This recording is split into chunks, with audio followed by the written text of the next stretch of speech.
In Shvetashvatara Upanishad, a strange mention of bhakti comes. Generally, bhakti is not mentioned in Upanishads. We have karma kandas in the Vedas, upasana kandas, and jnana kanda. Jnana kanda is the Upanishads.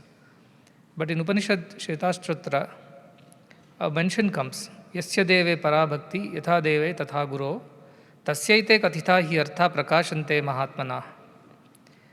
The one who has bhakti for his guru, just as he or she has bhakti for the divine, to such a person, when this knowledge is given, will it shine, prakashante, will it shine in the mind of that seeker? Even if the knowledge is given by the guru, if the shishya does not have the right kind of attitude of devotion towards the guru or towards the divine, the meaning will not reveal itself. How many ever times the guru may repeat himself, or how many ever books the shishya may read. So the very first criteria or eligibility for a seeker to realize that knowledge of the truth is bhakti. Now what is bhakti? Bhakti is born out of the dhatu bhaja. Bhaja means to revere, to adore, to worship. Whom do we revere? Whom do we adore? Whom do we worship? Someone whose qualities are much superior than ours. Someone whose qualities are worth emulating. Someone who is an example for everyone. Who is of value. Who is good. Who does good. These are the things that will inspire others to revere, to adore such a person.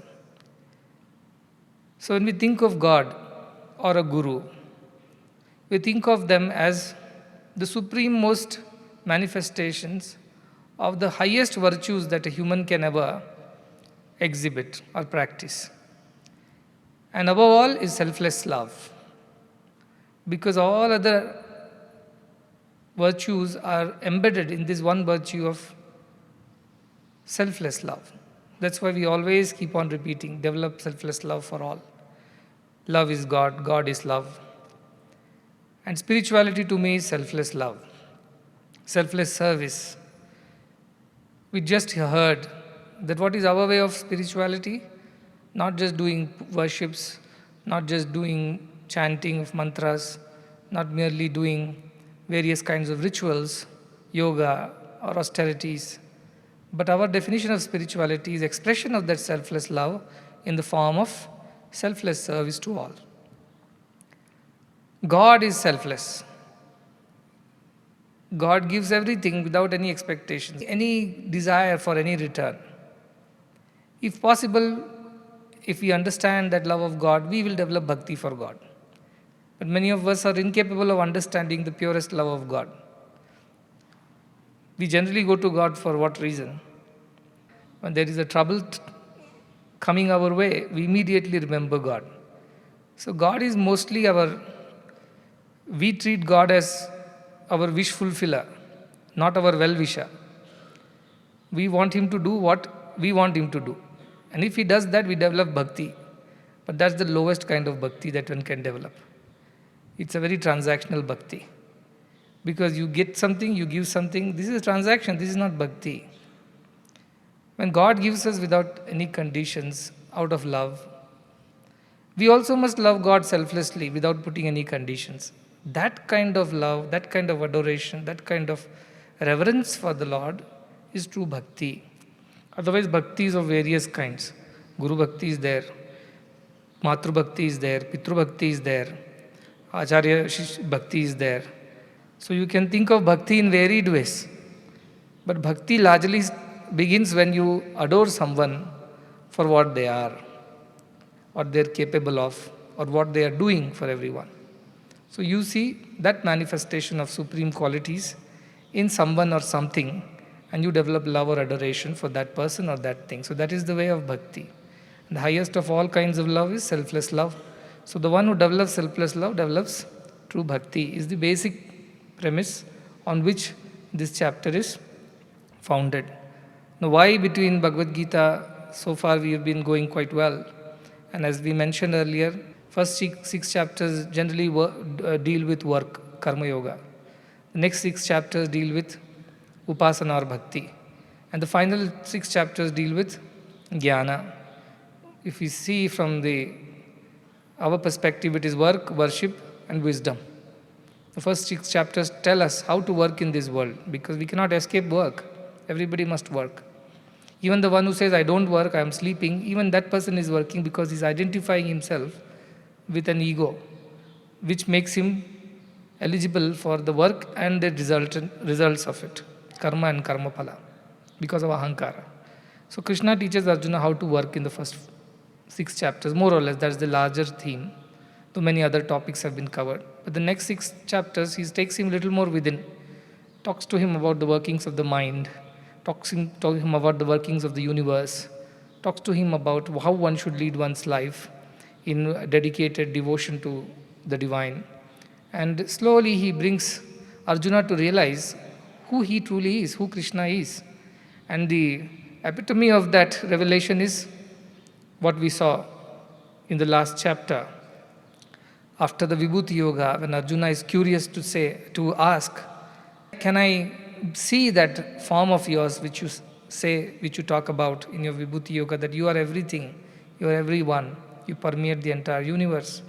So the curious disciple Arjuna very humbly puts it to Krishna, if you think I am worth it, I know I am not deserving of it, but if you would be kind enough to show me out of your sheer compassion for me, that form of yours which is all pervasive, please do so.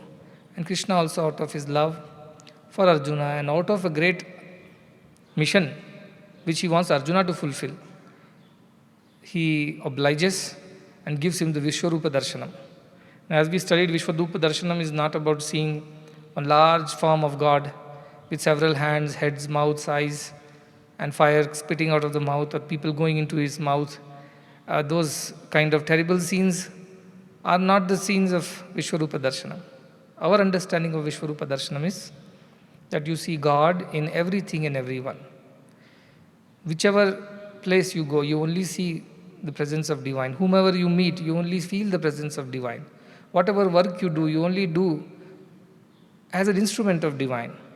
In everything, pratibodha vidita matam amrutatvam hi vindate. In every aspect of life, in every experience of life, you only experience the divine. That is Vishwarupa Darshanam. And Arjuna has had that kind of darshanam. Of course, he also had the very fierce form of Krishna in the form of Kala himself, who has come to annihilate everyone who is on the side of dharma, adharma, whatever is going on. And he is very afraid now, and he prays to Krishna to calm down and go back to his calm form of 4 hands, Vishnu's form, which is his Ishtadevata. And Krishna again obliges, withdraws this fierce Vishwarupa form and goes back to his Saumya, the calm and composed and the serene and the sweet form of Lord Krishna. Arjuna is happy and he's grateful too. He says, while I'm very happy that you have shown me this, but I am also afraid at the same time. And now I realize who you truly are. And many a mistakes I have made while dealing with you, thinking you are just a cousin, a friend of the same age. And I've called you by name, which I shouldn't have done. It's disrespectful. So please forgive me like a father forgives his erring son, like a friend forgives his beloved friend, like a lover or a husband or a spouse forgives the beloved. So please forgive me like that, he pleads, and Krishna is so kind to forgive Arjuna and also reveal to him that this thing that you have experienced just now has been seen for the first time by you alone. Even gods have been waiting to see this form of mine, but they haven't got this vision. You are lucky to have it. So to whom much is given, much is demanded. All this is preparation to prepare Arjuna's mind to implicitly obey Lord Krishna. To do what? To do Dharma Samstapana, which is the reason why Lord Krishna has even incarnated. And at this point in time, Dharma Samstapana is about fighting the battle and winning over the Kauravas and establishing the kingdom of the Pandavas and restoring justice to the people. This is the Dharma that Krishna wants Arjuna to establish. So unless Arjuna obliges or Arjuna obeys Krishna implicitly, he cannot achieve this. So Krishna is doing anything and everything to bring Arjuna to obey him. Obey him willfully, not out of force, but out of source. You do it simply because that is what will make you dear to God. That is what will bring happiness to God. And for that one reason, you should do everything. Sarva karma bhagavad prityartham. So this is the idea of bhakti. And Krishna says towards the end of the final chapter that Naham Vedaina tapasana danena cha yajyaya. By all these Veda, tapasa, dana, or worships, shakya evam vido drishtum drishtvanasi mam yatha. Nobody is able to see me the way you have seen me just now. Not by all these. So how do you see me? Bhaktya tvat anyaya shakya aham evam vidho Arjuna. By bhakti alone one is capable of visualizing me like this. How? Me as everything. Sarvatra panipadam, sarvata ukshishiromukam, sarvatra shrutiman loke, sarvamavritya tishtati. Everything, everyone, all hands, all eyes, faces, all existence is divine. This is possible only for the person who is having bhakti, Krishna says. And what do you do bhakti? Yatum drishtum cha tatvena pravushtum. What happens when you do bhakti? Yatum, you get to know of it. Drishtum, you get to experience it. Know of it means theoretically also you know God exists everywhere. But do we experience that? Not most of the times. So yatum drishtum, you are able to see it as if hastamalaka, as they say, like the amla on your palm. To that extent it should be clear. That extent the truth should be available or revealed to you. That is drishtum and pravishtum. Tattvena pravishtum. You completely understand, assimilate it, and what? You experience it. You experience it all the moment. You feel the divinity within and without. This is possible through bhakti. This is not possible through other ways, is what he is telling. Arjuna is curious what is bhakti about. And very simply, towards the end of the last chapter, he summarizes, Mat karma krid mat parmo, bad bhaktaha sangavarjitaha, nirvairah sarva bhuteshu, yasa mameti pandava. Who attains me not that attains Lord Krishna, go to Mathura or Vrindavan and live with him. Not that attainment. Attainment in terms of realizing that Krishna is everything, Sarvam Krishnamayam. Not the physical Krishna, the Parabrahma Rupa Krishna. He is everything. That understanding comes to whom? Who does everything, mat karma krit mat parmo, who considers me as the highest and does everything for my sake. Mat bhaktaha, who is devoted to me, who adores me, who worships me.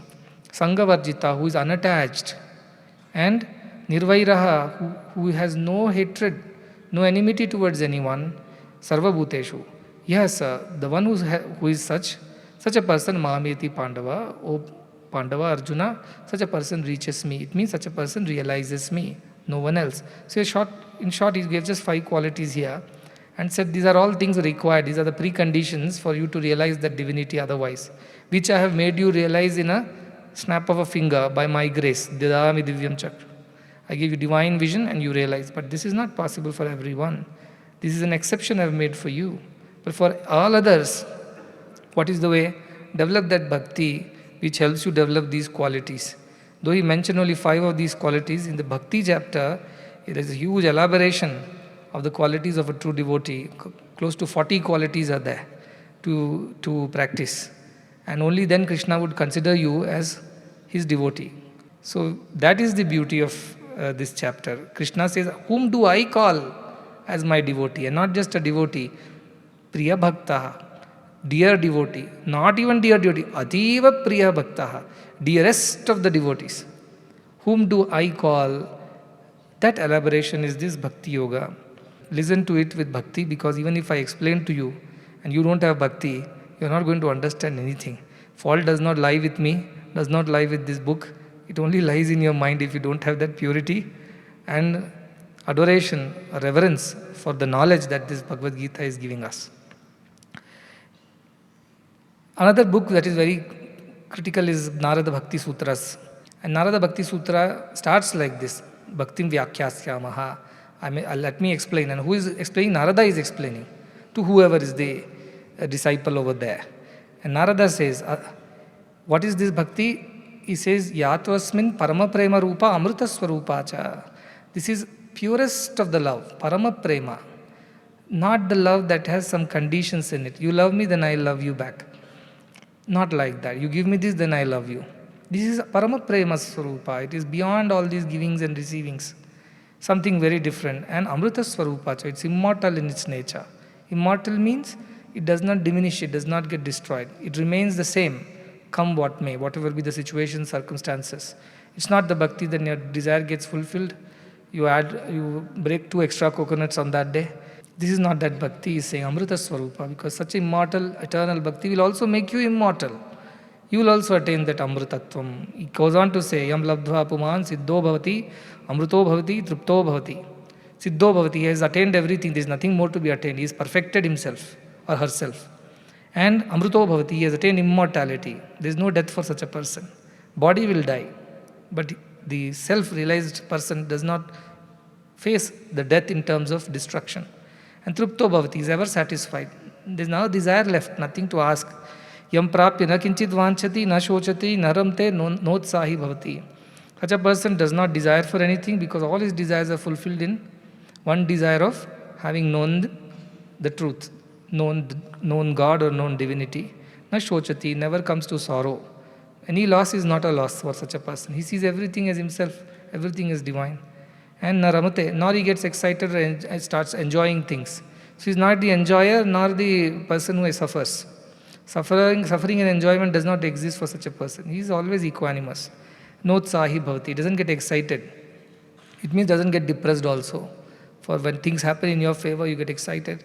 Things don't happen, you get depressed. Such things don't exist in a person who is truly a devotee. And yajñātva matto bhavati, is always in a state of bliss. Matta means he has lost the sense of the world that is around. Always lost in that divine feeling. Stabdo bhavati, he is always as if stupefied in wonderment of this beauty of the entire universe in which only divine exists in so many forms, so many names and nothing else. Such a person is so amazed by this truth, by the realization of the truth, that he hardly speaks much. Nativadi. And Atma Aramo Bhavati. Ultimately he finds peace within himself. Atma Arama Bhavati. Find that peace within oneself. You don't find peace outside, you find peace within. And that is the Falashruti of Narada Bhakti Sutras. It starts with giving all the qualities and then says, okay, now let me explain how do you attain that bhakti, what all happens.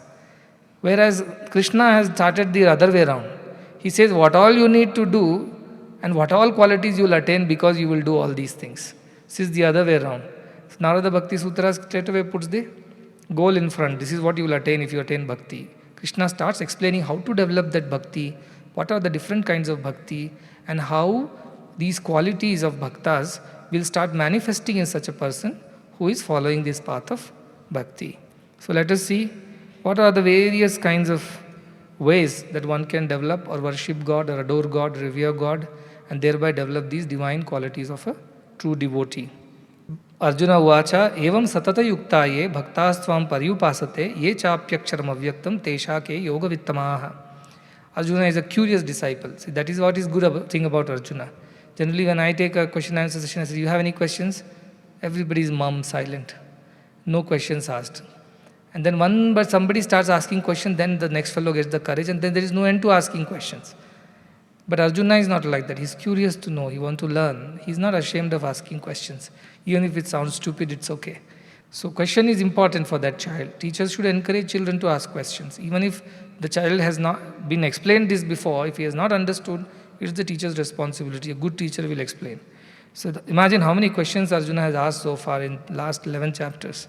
Now the 12th chapter again begins with a question. And the question is, you just now said bhaktas will attain this kind of vision. They will realize the truth. They will realize you in everything. But I want to know, one side I have seen you as Krishna, the normal Krishna, who is my cousin and my friend with human body and all the limitations that come with it. On the other side, you also shown me your Parabrahma Swarupa, the form in which you exist in everything and everyone, not as this physical Krishna, but as the ultimate supreme Godhood. So tell me, between those who continuously worship you as a form, like the Gopikas have worshipped, like Draupadi has worshipped, like many other devotees of Krishna have worshipped you, between those and those who worship you as the Aksharam Avyaktam, the indestructible, unmanifest form, which of them are better yogis? See, Arjuna's question is very clear. between those who worship you as a form and name and those who worship you as formless and nameless divinity, which of the two are the better of the yogis? This is a Yoga Shastra. This is a textbook, a manual on yoga, Bhagavad Gita, which tells us how to become a yogi in different ways. So he's asking yogi who connects oneself to the divine, whose mind is always yoked to the divine, which of these two is the better one? The form one or the formless? This question is very important, very relevant, and Krishna knew that this is going to be a point of conflict for people for times to come. So let me get this answer through Arjuna in Bhakti Yoga. And the very first question is, form or formless? Which one is better? And how does Krishna answer? Krishna is very, very intelligent and also a very, very deep teacher. He doesn't teach things on the surface, superficially. Anything that he says has deeper meaning. And then, what does Krishna say at this point in time? He says, Maya Veshya Manoye Mam Nitya Yukta Upasate Shraddhaya Parayopeta Te Me Yukta Tamamataha. He says, those who have completely dedicated, fixed their mind on me, Maya Veshya Manaha, completely dedicated and fixed their mind on me, Nitya Yukta Upasate, continuously they meditate on me. Upasana is not taking an arati plate and waving in front of the form. Upasana is continuous meditation on a thought. That is Upasana. So whoever does that kind of continuous meditation on me by fixing his mind or her mind on me, Shraddhaya, with Shraddha, with great faith, with great sincerity and reverence, Parayopetaha, Te Me Yukta Tamamataha, who are completely involved in service to me through Shraddha like this, such a person is Yukta Tamaha, he says. It is he or she is better positioned, better placed. That's all. He is not saying they are greater than those who worship me in the other way. He says they are in a better position than those who worship the formless. That's what he is trying to say. What did Arjuna ask? Yoga Vittamaha. Who is the better? This student is your favorite or I am your favorite? Krishna is saying no favorites here. This student is better positioned because of his approach to this problem. He can solve it in an easier way. This fellow also will solve it, maybe in a longer way, a more difficult way, more complex way. But that doesn't make him favorable to me and unfavorable or a favorite or not favorite. So Krishna has very clearly answered that these people who worship me by fixing their mind on me as a form, and they continuously meditate on me, because when they meditate on Krishna, everything they do as what Krishna would like. They won't speak, act, or think in a way which Krishna would not like. So they're continuously absorbed that way. And with great Shraddha, with great sincerity, they continue to meditate and work for me. Such people are better positioned to be the yogis that you ask for. And the next loka he says very clearly, Ye tu aksharam anirdeshyam avyaktam paryupasate sarvatra gamachintyam cha kutastam achalam dhruvam Sanniyam yendriyagram sarvatra samabuddhayaha te prapnuvanti mameva sarvabhuta hite rataha. Now he is also revealing that those people who worship me, yetu, aksharam, the indestructible form of mine. Physical form of Krishna is destructible, right? He also died a human death at the end of his life. Not that form. Akshara form, the one which will never be destroyed, the energy form, the cosmic consciousness, Brahman. Anirdeshyam, which cannot be described, which cannot be pointed towards. Avyaktam, which cannot be manifested in a material world, in a material sense. Those who worship that. What else? Sarvatra Gama. It goes everywhere. It means it pervades or pervades everything. Achintyam, it cannot be understood with the mind, cannot be thought of with the mind as the faculty. Kutastham, yet it is the firm. Though it goes everywhere, it is also firmly fixed. It means it cannot be changed. It's unchangeable. Achalam, it does not move, immovable. Dhruvam, it is eternal. Shashvata. The one who worship me like this also. Sanniyam yendriya gramam. How? By keeping complete control on their senses. Indriya grama, all the senses, not just one sense. Sometimes eyes are in control, tongue is not in control. Tongue is in control, ears are not in control. But Sanniyam yendriya gramam, complete control on all the senses. And the mind, sarvatra samabuddhayaha, and they have equanimity in all situations, samabuddhi. Samabuddhi means in good and bad, in favorable, unfavorable, happy, sad, all circumstances, there is equanimity. Remember, Pragyavadascha bhashase. In the beginning, we have heard about who is a Pragyani, who is a Brahmagyani. You read in second chapter. Atmanyeva Atmanatushtaha, all that. So such a person who is Sarvatra Samabuddhayaha, te prapnuvanti mameva, they attain me. Sarva Bhuta Hite Rataha. And how are they? They are also always engaged in the welfare of all the people. Sarva Bhuta Hite Rataha is also one of the motto of our Gurukulam. Our children are supposed to develop this quality. What are the other three? Sarve Jnanopasampannaha. All kinds of knowledge they should have. Sarve Samadita Gunaihi. All kinds of good qualities should emanate out of them. Then Sarva Veda Vidaha Dhiraha. They should be knowledgeable, all kinds of knowledge. And Dhiraha. They should be the people who are pursuing God. That is Dhira. Discriminating and pursuing realization. And finally, why should you have all these qualities? Sarva Bhuta Hite Rataha. They should be willing to work for the welfare of all. So this is what Krishna is saying.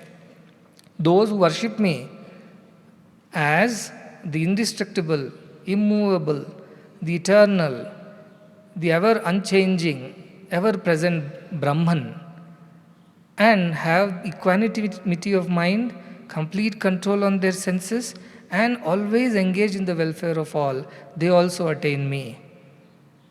Now you only tell me which looks easier. Actually both are same. At the final analysis, both will turn out to be the same. If you worship him with all your heart and love and devotion, how can you do anything wrong to anyone? How can you harm anyone? Because everything is Krishna for you. Or you think of him as indestructible, Brahman, permeating everything. Even then, how can you do anything wrong? Because he is only in everything.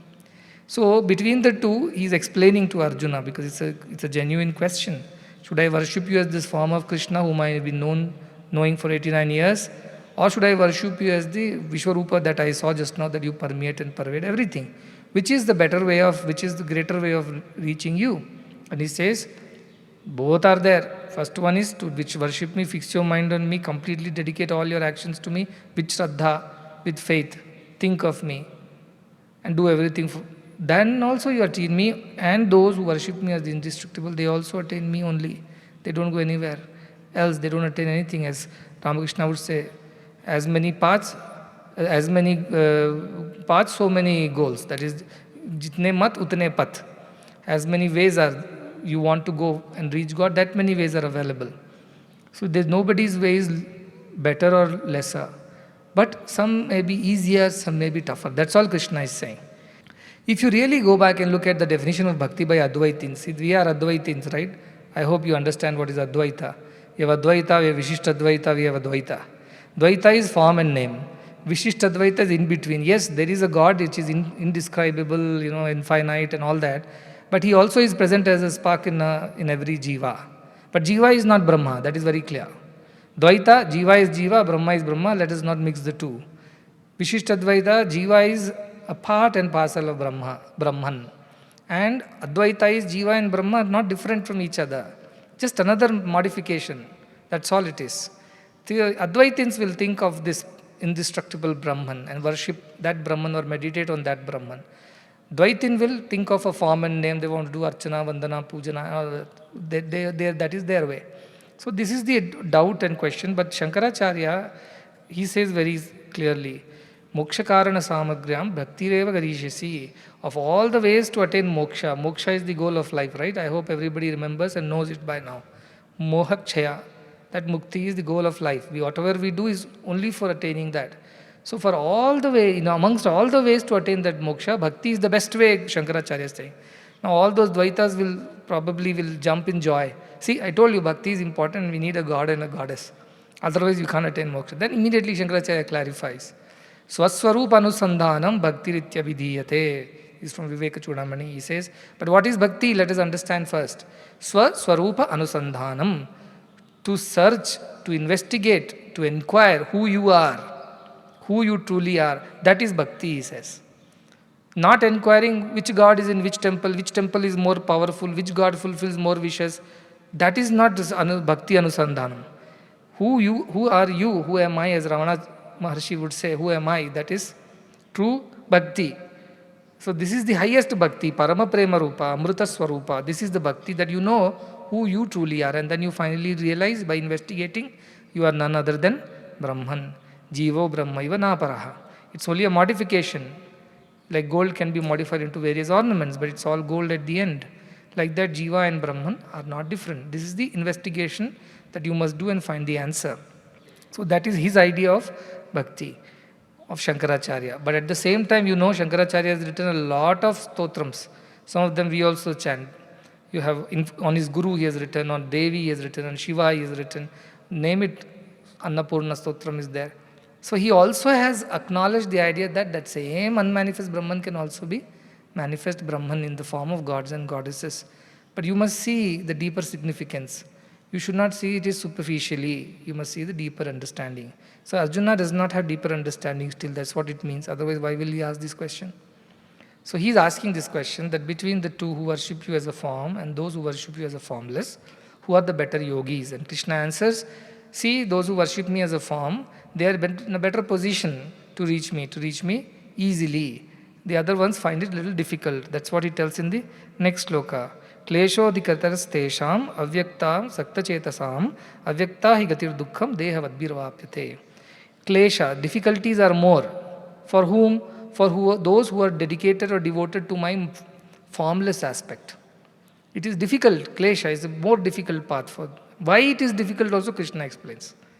He says because you are in a body, you have body consciousness. Deha vadbirvapyate. Because you have got this body and you consider yourself as a human body or a jiva dwelling in this human frame of a body. So because you are associated with a form and name, therefore it is difficult for you to imagine someone or somebody without a form and a name. So this is an imaginary abstract concept. You can touch, feel, taste, see, hear. That is something which is very gross and you can easily understand. We are made of these pancha bhutas. It's very easy to understand. So I always say, for a small lion, a big lion is the God. For a small elephant, a big elephant will be God. Because only a small elephant can imagine God as a big elephant. Much more powerful, superior, more beautiful and strong. So this is how as humans who have bodies, we can only imagine God is also a human only. It's easier for us to go that way. So Krishna is only saying it is easier because you have a body consciousness and it's very difficult for you to overcome this body consciousness and imagine God as Nirakara Nirguna Swarupa. If you go to Puranas, then you have tremendous conflicts over there. Because in Shiva Purana, Shiva will be praised. In Vishnu Purana, Shiva will be falling at Vishnu's feet. In Devi Purana, Brahma, Vishnu, Shiva, all three will be falling at Devi's feet. So you have no end to this conflict when it comes to forms and names. So keep that also in mind. If you take it too literally, then you will end up in this conflict. But Krishna explains that also is very kind. In our Darshana Shastra, in our philosophy, we have Arundhati Darshana Nyaya. Arundhati is a nakshatra, star. And those who are fortunate to get married, they all are shown this Arundhati nakshatra. But after marriage, they take you and point towards the sky somewhere and tell that is Arundhati and Vasishta, You must see them and you must live like Arundhati and Vasishta, husband and wife, were inseparable. There are basically two stars in the Ursa Major. If you see that what you call the big spoon or the big dipper, that there are two stars. So what happens when you want to see Arundhati star, it is very feeble.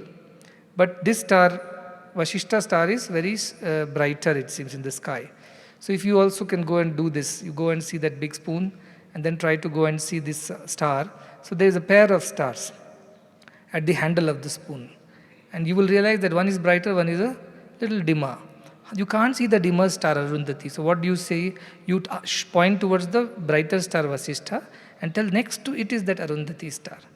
That's how you should be together. The priest will tell the married couple. This is called Arundhati Darshana Nyaya, which means you inferring something which is less gross or less visible by showing something which is more visible. There is a parrot sitting on the tree. Which tree? The tree next to the wall. And which branch? The branch near the top of the roof. If you take somebody like this pointing towards, finally the person is able to spot the parrot sitting on the tree. So this nyaya is existing and we all use this. All our students also use this. But whatever concept they know, based on that they learn a new concept. So likewise, we know the concept of body. We know a form and a name. So this is Dvaita Bhakti. Basis which we can slowly raise our understanding and help to develop the understanding of Advaita Bhakti. Sun rises in the east and sets in the west for a primary school student. But the same student, when he goes to the high school, he is made to understand that sun is stationary, is the earth which revolves, and therefore we see the rise and setting of sun in different directions. Otherwise, in the universe, sun is stationary, comparatively to the concept in the primary school. We can't see this earth moving. Yet, a high school fellow is in a better position to understand that earth is the one which is moving and sun is stationary. But for all others, the concept exists in Shastrasya, Guru Vakyasya, Satya Buddhyavadaranam. Our teacher has told, our textbooks have told, so let us believe. And even if you don't believe and don't write anyway, you won't get marks to better believe and write, even if you don't understand and experience it. So sometimes with faith, you have to go forward. So this is the idea of Arundhati Darshana Nyaya or Dvaita to Advaita philosophy. So Ramakrishna Paramsa's very beautiful analogy. He says, you got a thorn stuck in your foot. Now you want to remove that thorn. What do you need? You need another thorn. And very skillfully, using the second thorn, you have to remove the first thorn. Then do what? Throw both the thorns away. The same concept exists in Dvaita and Advaita Bhakti. You worship a name and a form, you become close to it, you understand how divinity works, what divinity is like, what is selfless love, what is compassion. All those divine qualities you get to know through a person who exhibits, who manifests those divine qualities. And then slowly you realize that is beyond this physical name and form. And then you rise in this knowledge till you realize that you and your master and all the universe is one and the same. This is the idea of removing one thorn with the other. When I came here 10 years ago, this was the first example that was given to all those who were not able to understand. There was one thorn of a form and a name, which is being removed with another thorn now. But at the end, you have to discard both the thorns. It only means that you must understand that form and name was also temporary. This form and name will also be temporary. If I get attached and stuck with this form and name, I am not going to grow. What will happen? You will search for a third form and name after this. And this will go on. This is endless. It's a loop. So how do I get over this? Hanuman's way. Deha buddhyatu dasoham, jiva buddhyatu damshakaha, atma buddhyatu mevaham, iti me nishchitamatihi. And when I am thinking I am the body, I am your servant. When I think I am the jiva, I am a part and parcel of you. When I think you and I are one, the advaita bhava, we are just the one. We are not different from each other. When I think I am the Atman. So this is the way we must work in this organization. When you are in the office, please consider yourself as a dasa and do things properly, as you would do for God. So that helps. When you are sitting and meditating, meditate on the idea that I am the part and parcel of the divinity. Because I'm made of the same stuff. But I don't experience it, just like a high school student is not able to see the earth moving. Hanuman was so devoted to Rama. The same Hanuman was never seen in Krishna Avatara, except once. Otherwise, he was never seen in Krishna Avatara. If he was so devoted to Rama, should he not be the first person to come to whatever Mathura or Dwarka and do what was needed? But didn't do. Because names and forms were the reason. However, Hanuman, of course, that's an example I am giving. But we should not end up in that syndrome. If we see selfless love, we see God there. And if we see God there, we must do everything that God would want us to do. And we should be driven from within. But a name and form is important in the beginning for the Arundhati Darshana Nyaya. So as bhaktas, this is the bounden duty to manifest the qualities of the Bhagavan in you. Otherwise, what bhakta? Bhuktas are there. Arti, Jignasu, Artarti, Jnanicha, Bhartarshaba. 4 kinds of people come to me. All are good people. Sukratinor. Arjuna, I say, Arjuna, they are all good people, but they come for different reasons. For me, of all those people who come to me, Yetesham Jnani Nitya Yukta Eka Bhaktir Vishishyate. Of all of them, Jnani is the one dearest to me because he has Eka Bhakti. His bhakti does not change based on situations, times and places. Eka Bhakti Vishishyate. Priyo hi Jnani no. That's why Jnanina is the dearest to me. And what he says, Aham Sacha Mama Priyaha. I am dear to him and he is dear to me. A Jnani alone. For how clearly Krishna has said, for Arti, Jignasu, Artarti, I might be dear to them, not sure whether they are dear to me.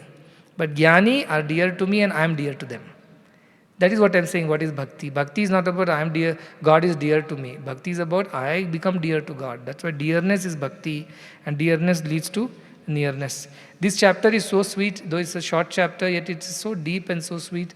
But you must meditate on whatever is being said. So, use this Dvaita or the form or name as a way to attain the ultimate wisdom of Advaita. And where is that Advaita Bhava? It is within. You are that Advaita temple, if you must say that way. You are that. That is the whole idea of Upanishads. That is the whole idea. Every guru, if he does not make you independent of his name and form, such a guru is a big failure. Only a guru who has made you realize the truth within yourself and made you independent of his existence, such a guru alone is a real guru. This is why I have taken the title of Sadguru. If at all there must be a definition, there must be an explanation, let it be Sadguru, so that I can show you the truth. And I can make you independent of myself. I don't want you to depend on me for everything. You must, yes, initially I will help you walk, like a baby needs support of the fathers or a mother to walk, or a furniture or whatever, a walker. But eventually it must find strength in its own legs. It must fall, it must rise, it must learn, it must walk. That is my way. That is why as Guru is different from Bhagavan. So this is the idea of Guru Bhakti, and through Guru, Daiva Bhakti, and finally you become Bhagavan himself. So he has just now told us what, that those who worship me as a name and form, by fixing their mind on me, completely absorbed in me, they reach me. No doubt they are better positioned. But those who worship me as Nirakara, Nirguna, Akshara, Vyakta, whatever, they also with equal equanimity and always engaged in the welfare of others attain me. However, between the two, the difficulties are more for those who try to worship me without a name and a form. Imagine if you have to just look at an empty space and think God exists, it's very difficult. But when you have some indication, it is easier. Then he continues, Yetu sarvani karmani mai sanyasya matparaha ananyenaiva yogena mam dhyayanta upasate tesha maham samuddharta mrityu samsara sagarat bhavami nachirat partha maya veshda chetasam. He says, but those, because now he just now said, this is difficult for me, you to worship me as Nirakara. So here, those who worship me, how? By offering everything, sarvani karmani, whatever they do, yat karoshi, yadashnasi, yad juhoshi, tadasi, yat tapasyasi kaunteya, tat kurushva madarpanam. That is what he said earlier, do it for my sake. So those who do everything for my sake, by renouncing the fruits of the action, sanyasya, by not wanting any results, or in the sense, praise or positive results only, no conditions there. They just do things because they have to do it for my sake. Ananyenaiva, how they do continuously. There is no otherness. There is nothing else in their mind other than me. Such people, such yogi, mam dhyayanta upasate, they continuously meditate on me, and that is how they do my upasana. They meditate on me, contemplate on me all the time without a break. Such a person, what will I do to them? Tesham aham samadharta. I will lift them up, I will uplift them. From where? Mrityu samsara sagara. From this great big ocean of death. Death is considered as a big ocean. That is how it's been represented, Bhavasagara, Mrityu Sagara and all that. And Krishna says, I will lift them up. They can't rise on their own. It's very difficult if you don't know how to swim, if you don't have a boat. How do you come out of the ocean? Somebody has to come and lift you up. So Krishna says, those who do like this, do what? Do everything for my sake. Think of me all the time without a break. It's not that one day I think, Tuesday I forget, Wednesday I think, Thursday I forget. Not like that. All the time, or every time, sarvatra. That kind of person, I would take care of him. He tells later also. Yoga Kshema Bhavam, he has already told, he will tell later also, that I am going to take care of them. They are my responsibility. How does he do? He lifts them up. Sama ut harta, samuddharta. I will carefully, samyak ut harta. I will lift them carefully, correctly, rightly. At the right time, in the right way, I will uplift them. That is my idea of saving them. Like a cat, you see, the kitten doesn't know where it is going, where it has to go for food, where it has to go for safety. The mother cat takes all the responsibility.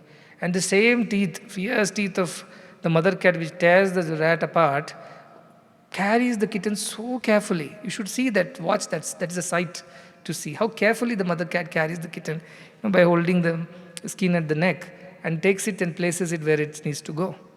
Marjala Kishora Nyaya, it is called in our scriptures. Bhakti of that of a kitten. Only depends on the mother for everything. Such devotees who only depend on me, such devotees are taken care of by me. But we are like that. We'll wait, God, are you helping me? Are you helping me? If he's not helping, we'll immediately ask help from somebody or the other. Because we don't trust that God is really coming. I think he's got late, he's too busy with other devotees. So we are not trusting God. So we end up doing things for ourselves and God stays out. Jesus standing outside a door, a painting of a Jesus with a lantern, standing outside somebody's door and knocking. So somebody pointed a mistake saying that in this painting there is a mistake. And what is the mistake? Mistake is that you have not put the door handle. And the painter said that's not a mistake, that's intentional. Because the door of heart does not open from outside, it opens from inside. So Jesus can come and wait to show you the light, to show you the way. But if you don't open the door, nobody can help you. So this is that bhakti. You depend on Krishna, that Lord, Supreme Lord, in whichever way, either Saguna or Nirguna, doesn't matter. As long as you depend on that Lord, you will be taken care of. Krishna says, I will lift you up and carry you in my arms and take care of you. That's what Krishna is telling. So that is the idea. We have earlier heard also all these ideas, but now in Bhakti Yoga it's more concentrated. Then what he says, Mayyeva mamana adhastva, mayi buddhim niveshaya, nivashishyasi mayyeva ata urdhvam na sanshaya. What type of bhakti you must do? Mayyeva mana adhastva. Your mind should be fixed on me. Like a mother's mind is always fixed on the baby in the cradle. Like a miser's mind is always fixed on the money in the pocket. Like a person with a toothache, his mind is always fixed on the paining tooth. Likewise, your mind is always fixed on the Lord. You do whatever you want. Your mind is fixed, anchored on the Lord. Mayye mamanadasva means what? He alone is your priority. Everything else is secondary to you. Lord alone is the priority. Husband, wife, son, daughter, business. Everything else is secondary to you. If it fits into the framework of this God, and if it keeps God at the center, okay. Otherwise, everything can be sacrificed by this person. That is what I mean by Mayye mana adasva. Mayi buddhim niveshaya. Your buddhi should be invested in me. What is buddhi? The discriminating idea, the decision-making power. That is also lies with me, he says. How does it lie with me? Because now, as a good devotee, I will speak, think and do just as my Lord would do. I always tell, many of our interns ask, in such a situation, we can't reach out to you. What do we do? How can we get an answer? I said, you just simply think, if I was in your position, if Swami was in your position, what would he say, think or do? Just exactly you do that. Take a minute off and think. And then just copy what comes from your heart. So this is buddhi niveshaya. You have invested your buddhi in Lord. And you will exactly speak, think, decide, do just as the Lord would do in that situation. How many of us are using this, tell me? Many of us are so eager to show our talent and abilities that we have no time to discuss or even contemplate what God would do. And we end up doing the wrong things in a wrong way. And then we regret later. This is the plight of most of the people whose mind and buddhi is not invested in the divinity. Their buddhi is in themselves. So that is the idea. Nivasishyasi mayyeva ata urdhvam na sanshaya. In this way, when you get fully invested in me, fully absorbed in me, nivasishyasi mayyeva, your mind is absorbed in me, your buddhi is absorbed in me. It means all your faculty, sense faculty, everything is absorbed in me. Prana is absorbed. Such a person, ata urdhvam na sanshaya, he will rise. Such a person will rise in devotion. Generally, we fall in love, right? Normally, all the people who get into worldly love, they only fall, downfall only from there. But this is a love where you rise. Urdhvam na samshaya. There's no doubt you will rise in this divine love. Why? Because you're thinking like divine. You're behaving like divine. You're acting like divine. That is why I tell you the formula, no? Pretend, tend, end. You pretend to be divine. And slowly you will tend to be divine. And you will end up being divine. Mana, buddhi, complete being is invested in, absorbed in Lord. So you will start behaving, you will start thinking, you will start walking, working, talking. Every action, every thought, word and action of yours will be exactly what the Lord does. That's when you become true reflections of that divinity. This is the demanded of a devotee. All these I'm going to demand of everyone at the end of this chapter. But I'm just taking you slowly. In Kathopanishad, the shloka comes, Yached Vang Manasi Prajna Tad Yached Jnanatmani Mhatini Yeche Tad Yached Shantatmani. This is the same meditation. Take your body and senses, put it in your mind. Take your mind, put it in your buddhi. Take your buddhi, put it in the greater buddhi, that is societal welfare. And take all of that and put into the divine thought. How divinity would behave, how divinity would decide, how divinity would act, speak, think. Let me do the same thing. This is the idea of bhakti. And that's so easy to follow. Next shloka, atachittam samadhatum na shaknoshi maistiram abhyasa yogena tato mamichhaptum dhananjaya. Krishna is a very good teacher, very lenient teacher. First he told you, become a jnani, that is dear to me, I am dear to them. They understand my the formless aspect. But you know what? It is difficult.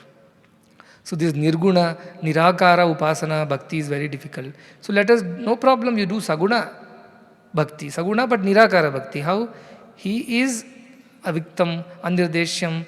You remember his qualities. You don't put a name and form to it, but you remember the qualities and meditate on that. That is also not possible. Remember me as I am. How? Abhya, atachittam, you are not able to keep your mind meditated on that formless aspect or the qualities of the formless aspect. What can you do?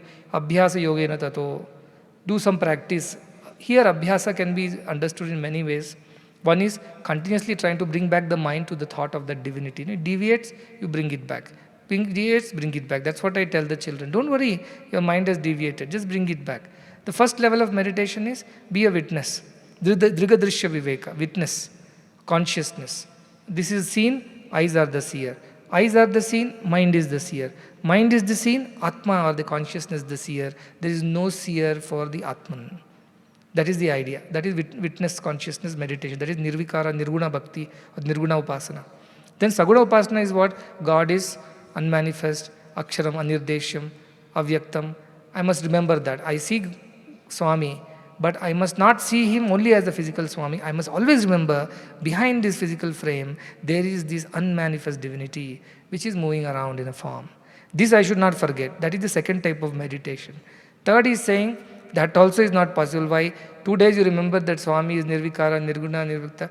2 weeks no darshan, everybody's trepidation starts. What happened to that form and name? All this bhakti is evaporated in the thin air. Then you come back to this shloka, ninth shloka. Krishna says that is not possible. Abhyasa yoga. Put a photo and start worshipping. That much you do. Practice to bring your thought back to the idea that he is beyond name and form. But I am also beyond name and form. You are also beyond name and form. Not possible? Fine. Take to the path of worship. Which worship? Put a photo, put a frame, put a idol and do puja daily and try to remind yourself who that form is, what that represents. So abhyasa yogena. This is how you can slowly grow to the higher level. The first level is no name, no form. Second level, form, but with the idea that it is formless. Third, form with the idea that it is form only. This is abhyasa. Ramakrishna Paramsa, he started worshipping Mother Kali as a young boy, priest. And he would believe that Mother Kali was there in the statue. And he would go feed the statue and do all kinds of things. And people would laugh at him. Madness this is. How can he feed a stone? How will he play with the stone? He says he wants to talk to the stone. It is all stupidity. But Ramakrishna somehow in his innocence believed that it is real. So one day he goes to Mother Kali and says, they all laugh at me. They say that you are not there. You are on a stone. You are not alive. But I believe you are alive. Now you have to prove it to me that you are alive. Otherwise my mind is not at peace. So he goes and puts his finger near the nose of Mother Kali's statue. And he could feel the breath in and out. Then he says, they are all lying. I am right. See, he started with form. And then one day what happens? He loves the form. He deals with the form. He enjoys being with the form. And he's in his own world. People are laughing or ridiculing. He doesn't care about it. Then one day Totapuri comes. This Totapuri is Advaitin. And he is always absorbed in that Brahma Jnana or whatever. So he comes and he sees Ramakrishna Paramsa in such purity. He says this man should be given Advaitic knowledge. Where he is stuck with this Dvaita Bhakti. So he says, Ramakrishna, come, I will give you Advaita knowledge. You have to come to me and I will teach you meditation on the Advaita form. That is Advaita form of meditation. So Ramakrishna Paramsa says, I will ask my mother and come. He's so innocent. He goes, asks Mother Kali, and as nobody would believe him, but he believed that Mother Kali talks to him. And so Mother Kali would respond, yes, you go. I only have sent him to you. Go and learn from him. So he goes there. When he starts meditating as per the instructions of Totapuri, he says, close your eyes, now meditate in the middle of the eyebrow. And now what are your experiences? I see Mother Kali standing there. He says, Arey, Mother Kali is what you have to get rid of. That form and name is not real. You have to go to the Samadhi Sthiti, beyond names and forms. Ramakrishna tries and doesn't attain it. Then this Totapuri gets agitated. He takes a piece of glass and cuts it here and says, meditate on this place, this where it is hurting. He closes his eyes, says, I'm still seeing Mother Kali only there. Then he says, do one thing. Next time if Mother Kali comes, take out a sword and cut that Mother Kali into two. Ramakrishna is very kind of stunned by this concept. He says, why should I do? Because that is coming in your way of samadhi. Cut it off, he says. But where do I get the sword from, he says. You get the sword from the same mind from where you get Mother Kali, he said. It's the mind which is creating that form. The mind only will create the sword for you. And then in the meditation, Ramakrishna imagines a sword.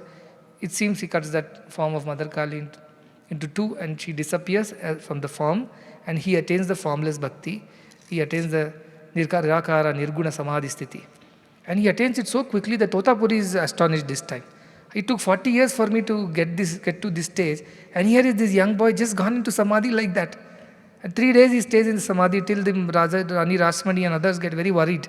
They sent people after Ramakrishna Paramsa saying, what happened to him, where is he?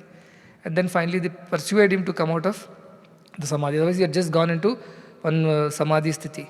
And from there on, Ramakrishna Paramsa started enjoying both.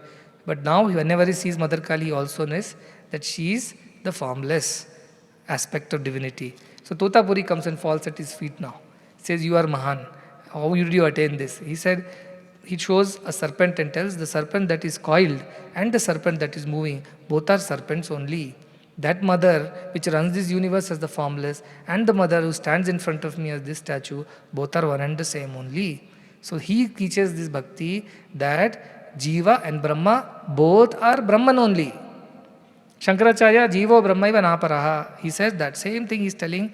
Jagat is not Maya. Jagat is also manifestation of the same divinity. But because it does not have independent existence, it depends on the divine, therefore it is Asat. Otherwise it is also Sat only, Ramakrishna's philosophy. You understand what I am saying? The reflection is also real, but it is dependent on the object, therefore it is called unreal. Otherwise what are you seeing in the mirror? Your face only. Who is that in the mirror? You only. But is that real you? Can you touch, feel? No, you cannot. It is reflection. To that extent it is real, to that extent it is unreal. So Ramakrishna tells that bhakti, his bhakti is this bhakti. What bhakti? That the physical frame is also that divinity only modified in this way. Otherwise, an unmodified divinity is also same. See, this is very important because many people fight on this concept, These are all those people who have understood nothing of it. Because if they have understood, Vidyante Hridaya Granthi, Chidyante Sarva Samshaya, there is no doubts left once you know the truth. See, Ramakrishna gives another example, very beautiful. He says you should take a staircase and reach the roof. The roof is also made of the same material as the stairs. But you need the stairs to reach the roof. Likewise, Dvaita is the way to begin with this Abhyasa Yoga, worshipping and doing Japat, Tapa, whatever Dhyana. That will take you to the stage of Nirvikara Nirguna Bhakti. But then you don't discard the staircase. You can always come down whenever you want. You can always go up whenever you want. So this is the state in which Sri Ramakrishna lived. And this is the real, true spirituality. It has no conditions. God should be like this, can't be like that, should not be like... These are all stupid ideas driven by intellectual, as I said, misunderstanding of scriptures, and they don't have real experience. They have only borrowed knowledge. They only argue and fight over concepts. The one who has realized for him everything is God only. Where is the question of fighting over any idea for that matter? Where is the question of conflict for such a person? So that is the idea. So he has reduced the bar, saying, you can't think of me as Nirakara, Nirguna, bring it down to form, but with also the idea that he is also the ultimately Nirakara. That also is not possible. Okay, form in front of me as Rama, Krishna, my Ishta Devata. Let me worship, dedicate everything to that thing. And he says what? He says, do that for Abhyasa Yoga, means continuously you practice this idea of dedicating everything, thinking of the divine, and Mam Ichham, so desiring for me. Desiring for what? Desiring for that realization, Dhananjaya. So this is the idea of this. So all these puja, archana, shodashopachara, all this is only meant for those who are unable to transcend that immediately. I am not again saying it is inferior. I am only saying this is steps. Is primary school inferior to high school? Is high school inferior to university? No. Primary school has its purpose at that time for those children. High school has its purpose again. So nobody is inferior, nobody is superior. It is a step by step how we grow. So the third step is he's brought them to Saguna Sakara Bhakti. First was Nirguna Nirakara, second is Saguna Nirakara, third is Saguna Sakara forms. And then what he says, even if you are incapable of this, look at the leniency of Krishna. Abhyasepya samarthosi mat karma paramo bhava. If you are unable to do these also, I have no time, I have to go to office, I have no time to sit in front of a photo and light a lamp or wave an arti. I am rushing to the office, I have so many things to do, I have so many burdens. What should I do? Mat karma paramo bhava. Do everything for my sake. You are doing your office work, do it for my sake. You are cooking at home, do it for my sake. Do it for divinity's sake. Offer it to divine. Madarthapi karmani kurvan siddhim avapyasi. What happens when you do that? When you do everything for God's love, for God's sake, what happens then? You are only the doer, agreed. You are only putting all the efforts, agreed. You have no time to do a puja, archana, shodashopachara, agreed. You don't understand the nirguna, saguna, all that aspect, agreed. What you can do, whatever you have got to do it for God's love. This is what Krishna is bringing down, the fourth level. And says what? When you do this, why should you do chittasya shuddhaye karma? Shankaracharya says. Anything that you do should purify your heart. Once your heart starts getting purified, this knowledge of the higher meditations will reveal themselves. But your heart is still not purified, matured enough to accept the higher ideas of divinity. Begin with offering, doing everything for my sake, he says. And he says, when you do that, you will achieve siddhi, siddho bhavati. What is the siddhi? Perfection in action. Yoga karmasu kaushalam. Because why? Everything that you do will be one good, no papa you will do. Why? Because you are doing it for God's sake. This is what Buddha asked when a lot of goats were being hurdled to a king's court or a palace for Bali. One big yajna was to be happening. And Buddha also walked alongside and reached the palace. And then he asked the question, why are you cutting these animals? Why are you chopping their heads? He said, this is all for God. They will all attain moksha. He said, did the goat ask you for moksha? Did the goat say, I want to have nirvana? Why are you chopping? You want nirvana, no? Go ahead. You chop your head. Why are you killing that poor animal? So I don't I don't agree to that. I say animal qualities must be sacrificed. Not animals should be sacrificed. So somehow, over a period of time, this ritualistic, this is what the problem with name form thing is. Ultimately, you'll end up with worshipping all kinds of gods and goddesses, and then make a ritual and then do all kinds of these ritualistic worships. It can lead you astray. So what Krishna is saying, do things properly for me. That's all you do. Whatever you've got to do it for my sake. What happens with that? Your purity of mind comes. Your intentions become pure. Your actions become pure. What three things you attain? You attain perfection in action, because everything you do is for God's sake. Purification of your mind. Why? Because everything is to be done correctly for purity. Third, you will attain peace. Why? Because whatever you have done for God's sake, whatever comes out of it also is prasadam. This is a naivedyam you have offered, you will return. You will get prasadam in return. So whatever comes out of it is fine. I gave a big coconut to the temple. What came out is a small coconut. It's okay. So that is the idea. You attain perfection. 3 P's you attain. Perfection, purity and peace. By doing what? By doing everything for God's love. See, this is the simpler fourth version. Look at his understanding. He says, even if you're incapable of this, you can't remember and offer everything to me all the time. Then what should you do? Athaidapya ashaktosi kartum madhyogam ashritaha sarvakarma palatyagam tada kuru yatatmavan. Fifth lower stage. If you are unable to remember and do everything for my sake all the time perfectly, with purity of intention and all that, don't worry. What you can do, whatever you have done, at the end just give up the results, desire for the result. Sarvakarma palatyagam. That's all you do. You only did. But whatever comes out of it, please don't bother about it. Even then I am okay. This is also a bhakti he is saying. You are not doing for God's sake anything. You are doing for your own earning, your own living, your own betterment. But if suppose the results don't come out the way you wanted it, don't get disappointed. Leave it as God's prasadam. This also is bhakti, Krishna is saying. And most of the people fall in this category, if at all they are bhaktas. So this is the last, final, lowest stage of bhakti you can do. Do things for your sake. I want to earn money, I want to get a degree, I want to get a job, I want to have a house, I want to do this, I want to go there, I want to... All these things are fine. At the end of it, whatever you try, if it doesn't come out the way you wanted it, don't get disappointed. Think of it as my prasadam and accept it. Even then you are a bhakta. Look at how lenient Krishna has been in bhakti yoga. So what are the 5 stages has he brought us to? First, nirguna nirakara, right? Which is, you consider God as the one without formless form and name. That's not possible, then he brings you to saguna nirakara. He has a form, but actually he is the formless one. We should not forget that. Third, saguna sakara, form worship, Shodashopachara Puja, Archana, Vandanam, all that stuff. We have Bhagavatam, Shravanam, Kirtanam, Vishnu Smaranam, Vandanam, Archanam, Padasevanam, till here.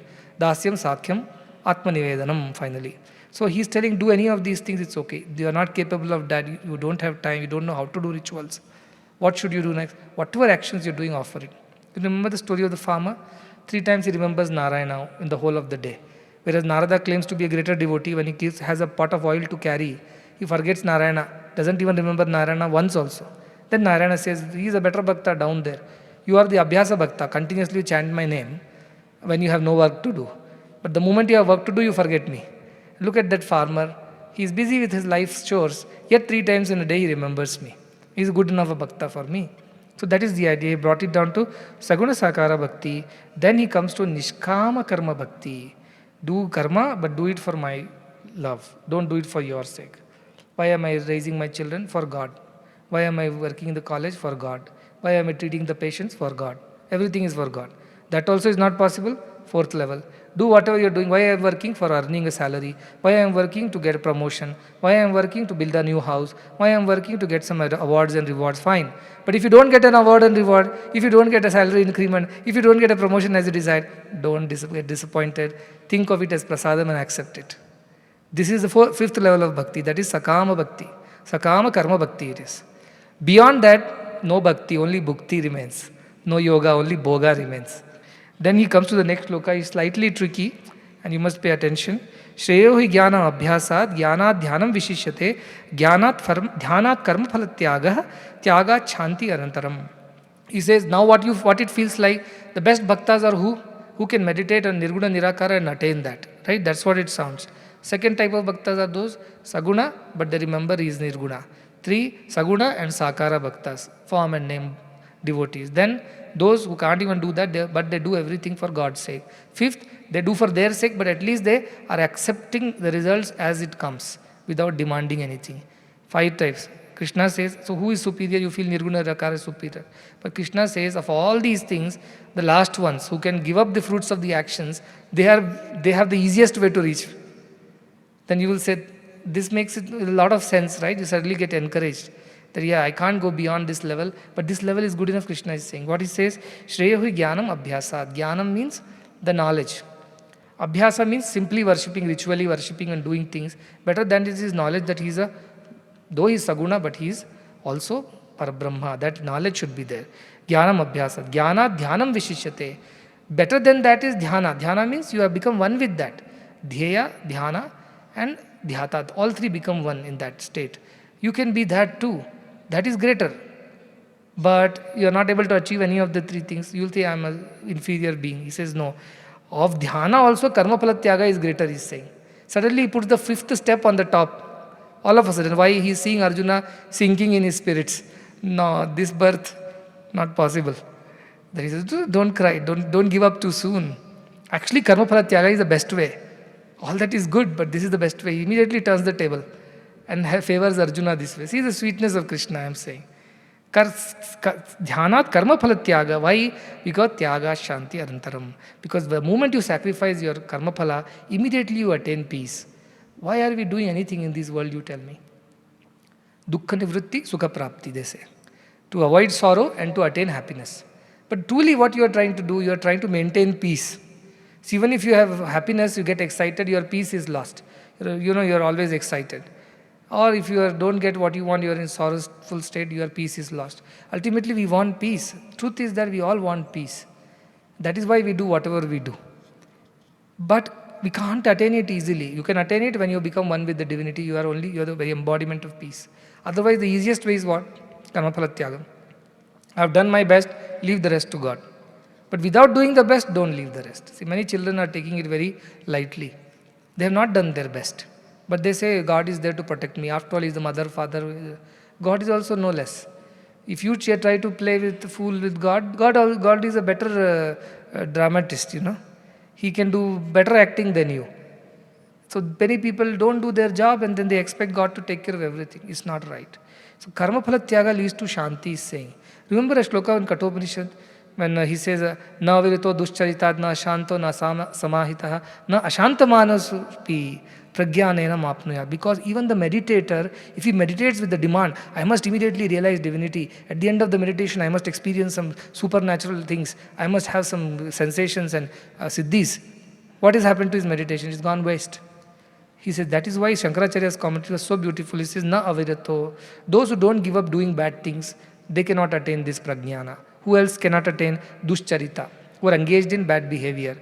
3, ashantaha, whose mind is not at peace. 4, asamahita, whose mind is not focused and concentrated, like the previous Saguna Bhakti or Nirguna Bhakti people. And those, na ashanta manaso vapi. Then I asked this question, Ashanta Manasa and Ashanta Manasa Vapi. What is the difference Ashanta and Ashanta Manasa? Ashanta are those who are not at peace in their body, in their actions, in their things, words and deeds. But Ashanta Manasa is the one who doesn't have patience to wait for the realization. He has to want the realization. I said a joke. Somebody is meditating, say, come on, inner peace. Don't have all day. So that kind of meditation doesn't lead you anywhere. Ashanta Manaso Vapi. But if you do a Kalma Phalatyaga, even a yogi, a dhyani, can be at peace. Why? Because he is meditating for the sake of meditating. He is not meditating because he has to have a realization at the end of the day. He's okay. Krishna said, no, in his own time, he will do. And in fact, he will not delay when the time comes. Achirat Partha. Immediately he will do when the time comes. But he waits for the time. So he says, if you do that, even then you can attain me, you can attain peace. Only a peaceful mind is capable of meditation. Only a meditative mind is capable of connecting to God. Only a connected mind is capable of realizing God. So peace is the prerequisite, right, for spiritual growth. So he says, Karmaphala Tyaga will give you peace. So spiritual endurance is tested only when you're put to the drill. Sit in one corner in a cave, nobody to disturb you, you do not. That doesn't mean that you have grown spiritually. That spiritual peace is fake. Real peace is in the midst of a complicated operation. Everything is going wrong. The blood pressure is out of control. The sugar is falling. The patient is not breathing. Even then you are maintaining calm and peace and taking the right decisions. Then only the operation will be successful. Suppose doership creeps in. Suppose enjoyership creeps in. You will make wrong decisions. So peace is so important for right decisions. And who will get peace? Not the dhyani, not the yogi, not the bhakta, but the karmaphala tyagi will get peace, Krishna is saying. How nice, isn't it? But it is something to be practiced. It's not easy to give up the results of the action because we have the doership very strongly in us. We want to enjoy the result. We want to take the credit for it. We want to feel good that we did it. But actually, in heart of hearts, secretly, stealthily, we are enjoying the credit. We are enjoying the praise. We are enjoying the acknowledgements. Don't tell me it doesn't happen. It does happen. But then if you are a very alert being, alert devotee will say, hey, mind, don't do this. See, you're secretly stealing the credit. You're secretly enjoying it. Not right. Give it up. Idea is that be honest to God. You are not devoted. Tell you I am not devoted. You are not disciplined. Tell God I am not disciplined. You are not capable of this meditation. Tell God you are not capable of meditation. But sincerely with Shraddha, ask Him for help. Ask Him for help to improve. That improvement should be there. No, that effort should be there. That is bhakti also. Krishna says that is also okay. You are a selfish fellow. You only want to study for your marks. You want to earn for your sake. But if you don't get the results as you desire, don't get disappointed. Think of it also as my prasadam and accept it. Even then I will consider you as a bhakta. How can be any God more lenient than this, you tell me? So this is Krishna. But now don't go and settle down with the last stage, saying that anyway this is permitted. No. From this you have to rise to this ultimate stage of Nirakara Nirguna. No. This is not the final stage. This is a primary school. From here you have to go all the way to graduate. That is why it is important for you to know what stages you must go through and you must analyze yourself which stage you are in right now. You are selfish, but you are able to accept the results. At least some progress is there. You are not selfish anymore. Everything you do for God's sake, also accept the results one stage above. You are not selfish. You accept everything. Also do everything for God's sake only. For no other sake. You are even better. Then you always remember God at all times, in all places, unfortunately as a name and form, as a Sadguru, as Baba, as Shiva, as Rama. Okay. You're not able to understand the Nirguna form. You still love the form. It's okay. At least you try to remember that is Nirguna also. Then you slowly raise to rise, you have no attachment to name and form. With this, half of the Bhakti Yoga comes to an end. Because here is where Krishna says, this is how you develop bhakti for me. If you can't do anything, just sacrifice the fruits of all your actions and accept everything as divine will. And that's how you will be able to still develop bhakti for me. Here onwards, there are almost 40 qualities that Krishna talks about, that bhakta should develop approximately 40. And these qualities are something that you can study for yourself. Actually, these are all things which have been spoken any number of times by Baba, by me, by so many saints and sages across centuries. It is nothing new. I'm quickly go through it, but I expect you people to sit down and meditate. At the end of this chapter, I want you all to pick up one quality. See, I'm not demanding more. Pick up any one quality and make it your lifetime sadhana. I'm sure some of the qualities you might already be practicing it at most of the time. But this is for kids and all the other younger generation people who are just started on this path. Pick any one of these 40 qualities. Imagine a multiple choice. Nobody gives you this. In a question paper, multiple choice will have at least either answer A or B. And most of the time, if you are greatly unfortunate, both will be those which you have not studied. You lost 20 marks there. But here, he is giving 40 multiple choice. First, try, you don't know the answer. Second, no answer. Third, in 40, anyone you pick up and do it right, you pass the exam. This is the leniency of Krishna. So I'll quickly go through these shlokas. Very simple. All these qualities you know. Please sit and meditate. Adveshta sarvabhutanam maitraha karuna evacha. Adveshta doesn't have hatred for anybody. Why? He sees divine in all. Sarvabhutanam. Enemy, friend, all are equal. Maitraha, he is friendly to all. Karuna, always compassionate. Nirmamo nirahankaraha samadukha sukhakshami. Nirmama, no attachments towards anything. No bad attachments. Good attachments towards God is important. No bad attachments.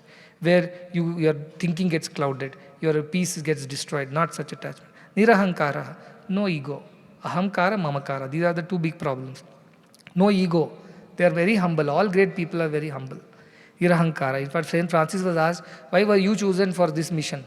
Now, I'm answering a question indirectly. And Saint Francis's answer was that, God wanted to show how powerful he is. He was looking for the most wretched fellow, and he found me. That is how I am in the mission. And through me, he achieved so much. Through you, he can achieve much more. So that is the idea of nirahankaraha. Samadukha sukha kshami. Always samadukha sukha. Good, bad, both he accepts as God's will only. Kshami, and forgives. If somebody does anything wrong to him, forgives them. From the Arya Samaj, Dayananda Saraswati ji saw him was poisoned by his own cook. And before he was dying and he realized the cook had poisoned him, it seems, he bought him a ticket to the flight to Nepal and told that you escape from here before I die, otherwise these people are going to kill you. This is heights of compassion to those who have harmed you. But forgiveness, to forgive is divine, to err is human, as they say. Divine qualities are about forgiveness. And santushtaha, always satisfied. Whatever comes, happy with it. No demands. I need more, I need less, and things like that. Whatever God has given, happy. Satatam yogi, always in the state of this yoga. It means always connected to God in the mind. Yata atma, always putting efforts. You may slip, but you again put the efforts and get back. Dhrudha nishchaya, with determination. Try meditation, doesn't work, give up. No. Keep trying, till you get it. Dhrudha nishchayaha. Mayarpita mano buddhihi. Mind and buddhi are completely dedicated to me. Mad bhaktaha worships me. Same priya. Such a devotee is dear to me. These are only 11 or 12 qualities here. Pick up any. Adveshta. Sarvabhutanam. Adveshta sarvabhutanam. Together it is. Adveshta ekabhutanam, dvibhutanam nahi. Sarvabhutanam. Maitraha karuna. Pick up any of these things. This is the beauty of this chapter. Next is Yasman no dvijate loko, loka no dvijate chayaha, harsha marsha bhayoddvega, mukto ya sachame priya. The one who does not trouble others, does not agitate others, and also is not agitated or troubled by others. See, you can choose not to trouble others. Why? Because you are a devotee, you are a good person, you don't want to harm anyone. But how do you ensure that others don't trouble you? Because they are not devotees still. They may not be even at the 5th level, they may be 6th, 7th, 9th, 10th. What do you do then? The answer to this is, if you have true faith in your divinity or in the God that you worship, whatever troubles come, you'll take it also as blessings in disguise. Kunti, she says to Krishna, no, give me troubles, where I remember you during troubles. Otherwise, I don't remember you. So that also is yours. So if others trouble you, you still take it in the right spirit, and something you learn, still can find peace in disturbing situations. Harsha, amarsha, bhaya, udvega, mukto ya sachame priya. Harsha, excitements, something goes your way, you get excited. Amarsha, some kind of jealousy. You didn't get that, somebody else got it, you are jealous, especially students in their classrooms or sports field. Udvegaha, excitement or anxiety. Muktaha, or bhaya, fear of losing or not getting what you want. He is free from all these. Such a person is dear to me. Next one. Anapeksha Shuchir Jaksha Udasino Gatavyataha Sarvaramba Parityagi Yomad Bhakta Samepriya. Please do so. Anapekshaha. No expectations from anybody. Unconditional love. You show love, don't expect anything in return. Patient you treat, the patient doesn't turn around and say thank you. Don't go after him saying you don't have this, not required. You do your job unconditionally, automatically love or whatever is supposed to come back from it will come back to you. Anapekshaha, no false expectations, no demands, no conditions. 2. Shuchihi, purity inside and outside. Keep your campuses clean, your body is clean, your mind is clean, your antaranga clean. Keep your surroundings clean. This is Shuchi, Antarabahi, both Shuchi I am expecting. Then Dakshaha, very capable. I am very noble but not able. What use are you to anybody? Very good person but capable of doing nothing. Give him anything, he will destroy it. What use? Dakshaha, you should be also capable, very, very perfect in whatever you do. Udasino, yet you should be indifferent to whatever the results are. Praise, blame, good, bad, you're udasina, you're not attached to it. Gatavyataha, anything that comes, anything that happens wrong or right, let it pass, let it go. That is the attitude. You don't get stuck there. Most of us are either living in the past or living in the future. We don't have time to live in the present. But Gatavyata is, let go, bygone is gone, that's it. Past is past. Let us concentrate on what needs to be done today. Sarva Aramba Parityagi gives up all initiation. Now you people will think, good, no projects anymore, no more headache, no more burden, no more initiations. No, Sarva Aramba Parityagi means you don't feel that you are initiating, you are the doer. Divine has ordained, divine has willed, therefore this has to be done. It is not because you wanted to do it and get some credit out of it, it was your personal idea. You wanted to prove it. No such false ideas. Sarvaramba Parityagi. He does everything, yet he says everything is being done. I am not the doer. Remember Mundaka Upanishad? Atma Krida, Atma Rati Kriyavan. Esha Brahmavidam Varishtaha. They are always absorbed in the selves. Whether they open the eyes or close the eyes, they are always reveling in the self. At the same time, they are super active. But they are not the doers. Na kartasi, na bhoktasi, mukta evasi sarvada, Ashtavakra says. You are neither the doer nor the enjoyer. They are alone Sarvaramba Parityagi. Otherwise, in any department who start one new initiative, you want all the credit for it. If it doesn't go, people don't follow. You are, not at peace. You destroy everybody's peace. Aramba Parityagi. He doesn't initiate. It comes to that person in a deep state of communion with the divine, with the pure thought. Such a person is dear to me. So let me repeat this. Anapeksha, unconditional love and service over here. Selfless love and service. 2. Shuchihi, absolute cleanliness of inside and outside. Udasin, Dakshaha, very capable. If you don't know how to do it, learn. Be humble. Ask somebody, learn and do it right. Don't have the ego to, I will do whatever I learn. I know. No, learn from others. You should be ever learning. There is a saying, if you have graduated today and stop learning tomorrow, you will be uneducated the day after. This is what you should be. Udasino, absolutely detached, do everything and drop. And you have to ask this question to yourself every day. If you want to know whether you are really spiritually matured, you should have lost the fear of death. That is the best way of testing. Yona rishyati na dveshti na shochati na kankshati shubha shubha parityagi bhakti manya same priyaha. He doesn't get excited when good things happen, doesn't get sorrowful when things don't work out. Nadveshti, doesn't get angry and hate people because they didn't listen or do wrong. And nakankshati, nor desires for anything, for himself or selfishly desires for the welfare of the world. No problem with that. But even in then, no rishyati, nadveshti, nakankshati, all that. Then Shubha Shubha Parityagi, the idea of good and bad is all gone from such a person's life. This punya papa is gone. Why am I doing seva? I must earn some punyam. I will enjoy the swarga. Nachiketa's father. No, punya papa, it doesn't exist. Why? There is no doership, there is no enjoyership. Everything that you do is for God's love. Where is the question of punya papa at any? Because even if you do punya, you have to enjoy the results of it. You can't escape. So sarva karma phalatyagam is the best way. See again, Krishna's way of saying it is the right way. Bhakti manya samepriya. Such a person with bhakti is mine. Next sloka 18-19 is Samashatrau cha mitre cha tatha manapamanayoh shitoshna sukha dukkeshu samah sangha vivarjitaha tulya ninda sutir mauni santushto yena kenachit aniketa asthir matir bhaktiman me same priyo naraha. That person is dear to me who has these qualities. What? He treats enemies and friends as equal. Best example is Krishna himself. He killed a lot of enemies, but again he killed with love. A patient with a gangrene foot comes, doctor cuts the foot, not out of cruelty, out of love. Patient may have lost a leg, but at the end he has been saved by the doctor. So, love only should be your intention behind everything. In Mahabharata it comes, I read that Vidura Niti says, Tyajet Purusham Kulasyarte, Gramasyarte Kulam Tyajet, Gramam Janapadasyarte, Atmarte Pratim Tyajet. Give up, you can sacrifice an individual for the family, family for the community, community for the world, and world for God. So ultimately that hierarchy of decision making should be in you. Then no mitra, no shatru. You don't favor somebody, you don't punish another. You do because it has to be done. That is niti. You do. This is the right thing to do. So you do it irrespective. So they are not having enemies and friends. Mana, apamana is also not there. Praise or blame, or somebody is insulting you or somebody praising you, both don't exist. You are like an empty space. Whatever they throw, it just passes through. It doesn't come back. It doesn't bounce back. Why? No ego. The wall of ego does not exist. They throw flowers, goes through. They throw bricks, goes through.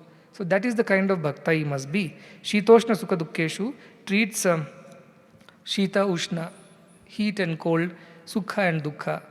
Heat and cold he treats equally. It doesn't mean that he doesn't feel heat and cold. He feels, but he doesn't complain about things, He accepts the nature's law, the situations, and lives with it. Does not complain and try to, make itself miserable. Sukha Dukkeshu, same way, Samaha, equal, Sangha Vivarjitaha, does not have any unnecessary attachment. Like Arjuna had attachment to his grandfather and he started giving excuses. We should not fight our father, grandfather, guru and all that. That was not niti. That was his attachment. So Sangha Vivarjitaha, Tulya Ninda Sutir Mauni. You do praise him, you blame him, he is equal. Because I am what I am, you are what you are. This is our truth. Why should somebody validate it? We don't need anybody's approval. We are what we are. We are doing the right thing. Let us keep doing. Let people say what they want. Mauni, we kept quiet. It has really paid us off well. It has saved us a lot of headache, unnecessary trouble. So such a person remains quiet. Too much doesn't talk. But Mauni does not mean he is always quiet. Some people take this Maunavratam and harass and torture everybody around them. Speak when it is necessary and speak only as much necessary. Don't speak unnecessarily. This is Mauna. This is Maunam. Don't do unnecessary things. So Samyak Vak, that's all. Speak correctly what is needed. Not more, not less. Speak appropriately. Satyam bruyat, priyam bruyat, satna bruyat, satyam apriyam.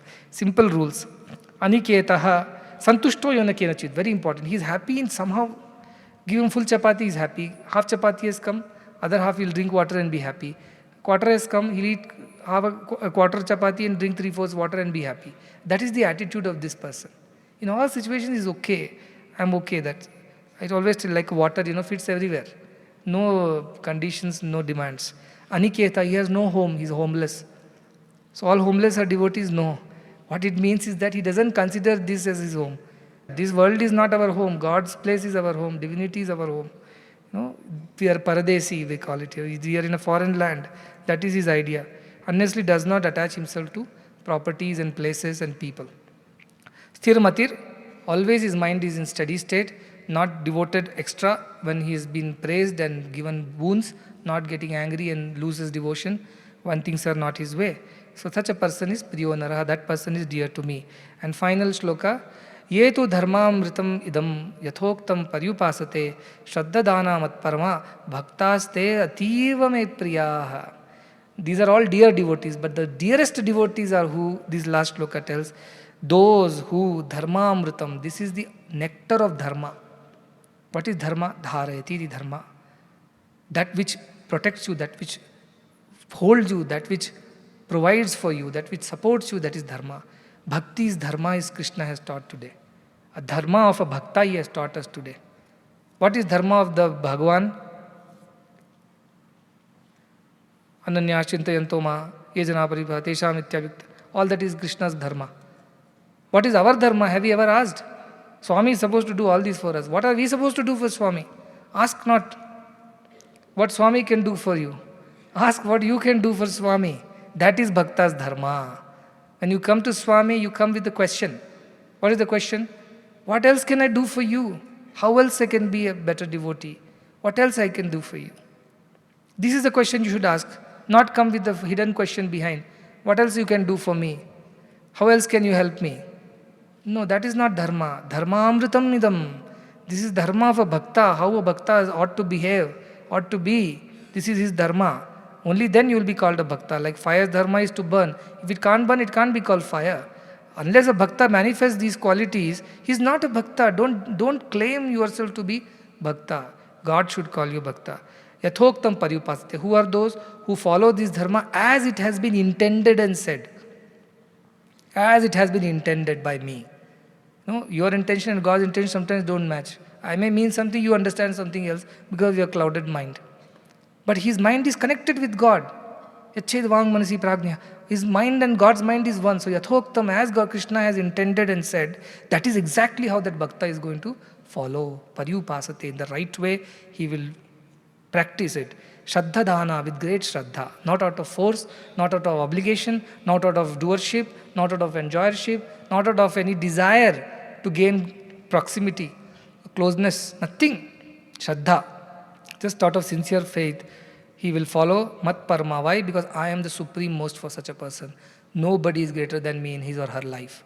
I and I alone am the greatest. Everyone is after me only. That's why I say, make God your priority and he will take care of everything. Nobody should replace God in your life. Such a devotee, ativa me priya, he is really, really dear to me. Ativa me priyaha. May you become such a devotee and achieve that praise from the lips of the Lord. And it may not happen physically, but within your heart you can feel that God is really loving me more. Why?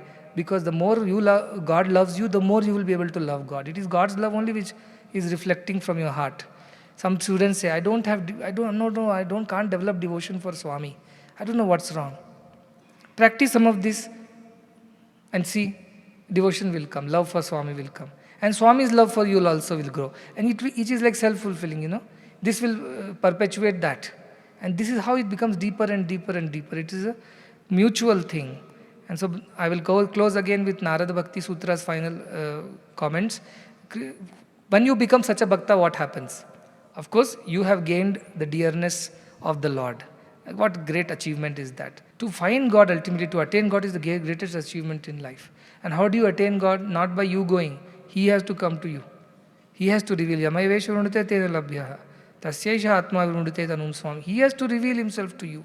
Do what you want. 99 things you can do, but that one last thing he alone has to do to make sure that you get him. So become a dear devotee, you will become a near devotee. And Narada says such persons, tirthi kurvanti tirthani, sukarmi kurvanti karmani, satshastri kurvanti shastrani, tanmayaha, modante pitaro nrityanti devata, sanatha chayam bhuvavati. What do they do? Tirthas become more sacred. Sacred places become more sacred by the presence of such a devotee. Actions become more pure when they are performed by such a devotee. Shastras find true meaning. Such Shastra they become in the manifestation of the virtues of those Shastras in these devotees. Tanmaya, because they are filled with him, they are filled with the divinity, suffused, completely filled with the divinity. So they make sacred places more sacred. Muddanalli can be even more sacred if each of you turns into a devotee like this. All our work will become even better work if each of you work the way Krishna wants you to. If each of these teachings that I am teaching or you are reading will truly find its purpose and meaning and fulfillment for those authors of those great texts only if we start practicing them like it has been mentioned here. Why? Because we'll become suffused with that divinity, tanmayaha. And what will happen? Modante pitro. All our ancestors will rejoice. Such a person was born in my lineage. How blessed I am. Nrityanti devata. Gods will dance in joy. Why? God's job is to protect the world, care for the world, nourish the world. Now we are all doing God's job. So we are also becoming gods in the process. So they are rejoicing. We have extra pair of hands to do our work in this world. And sanatha chayam bhuvavati. How beautiful. Earth feels protected. Otherwise it feels orphaned. Earth feels sheltered and protected by these kind of people. These kind of devotees. Sarvabhuta hite rata devotees. Imagine how many children are feeling protected under our institution's umbrella. How many girls, boys are getting education, health. How many mothers are getting nutrition. Today more hospitals are opening. So truly it feels like as if the Bharat Mata is feeling protected. This earth is feeling protected. This world is feeling protected under the love and compassion, the umbrella of love and compassion of these bhaktas. Isn't it true? Literally, we can feel these texts happening in front of our eyes. And we are not just witness, we are the participants. We are the very reason why these scriptures are finding fulfillment in today's world. And Sanathana, this really touched me, Sanathana. The earth feels all the society, or the people in the society, especially the marginalized, the weaker sections, feel protected, feel there is somebody to look after them. They don't feel orphaned. Survival of the weakest, as I was saying, that happens. And then satarati, salokan starayati. That person who becomes a devotee like this, he crosses over and he helps others also cross over. Hundreds of boats to carry hundreds more people across. Right? One boat can carry so many, hundreds of boats can carry much more. This is our tribute to our Bhagavan. To become true bhakta, follow the dharma of a bhakta, pick up any of these 40 qualities, and please make it your life's purpose. And let me tell you, there is a trick. Actually, these 40 are not 40 different qualities. There are only one quality manifesting in 40 ways. If you pick up any one, all others will start manifesting within you. And that is the beauty of Bhakti Yoga. Please pay attention. Do this assignment. This is a practical assignment, not a theoretical, where you must go back, pick up any of these quality, and try hard to practice it. I'm not going to be disappointed if you fail while you practice, but I'll be very disappointed if you don't even try. Try and fail, and try again and fail again, and try again and again and fail again and again, and finally succeed. That is our way. Dhrida nishchayaha. Don't give up. That is the way of a true bhakti. Beautiful Telugu poem. Pattini dedayo pattane pattitivi, pattina gedu daka atte undu. Korini dedayo kodire koritivi, koriki chelledu daka kolachi undu. Talichina dedayo talichine talichitivi, talipitiredu daka taralakundu. Adigina dedayo adigine adigitivi, adigina tiru daka vidavakundu, he says. Don't give up. That is the answer. That is not the way of the పోరు పడలేక తానేనా బ్రోవలయో వదల తెలియక నీవేనా కదలవలయో అంతేగాని మధ్యలో ఆపివేసి తిరిగిపోవుట భక్తుని దీక్ష కాదు. Giving up halfway and returning is not the way of a devotee. Achieving what you have set out to achieve is the way of the devotee, and until you achieve, don't give up. This is what Swami says. This is what we must follow in our lives. Don't give up. Don't give up becoming the bhakta that is ativa me priya, that is the dearest, not just dear won't work, dearest of all. Follow this dharma of bhakta, be a true bhakta, attain this wisdom in this life while time is there. And you are very blessed because you are in a sacred place, in sacred environments, under the sacred shelter of a sacred guru and the divine master. Therefore, this is the best time, place and situations in which you can become true bhakta. Bless you that you will take all these words very seriously. With Shraddha, you will practice it, you will attain it, and you will become the dearest devotee of the Lord. With these words, I conclude. This is enough for Bhakti Yoga.